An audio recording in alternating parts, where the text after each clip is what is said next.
Sol əlli qazansan, sağ əlli payla. Onda qismətini bol eylər Allah.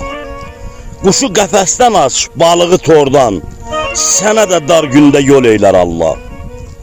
Dərk eylə dünyanı, düşün sabahı. Tökdürmə üstünə günahsız ahı.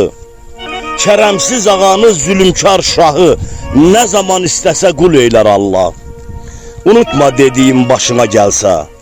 Ovlama ceyranı tuşuna gəlsə, bəndənin əməli xoşuna gəlsə, bir qara qurşun ləl eylər Allah.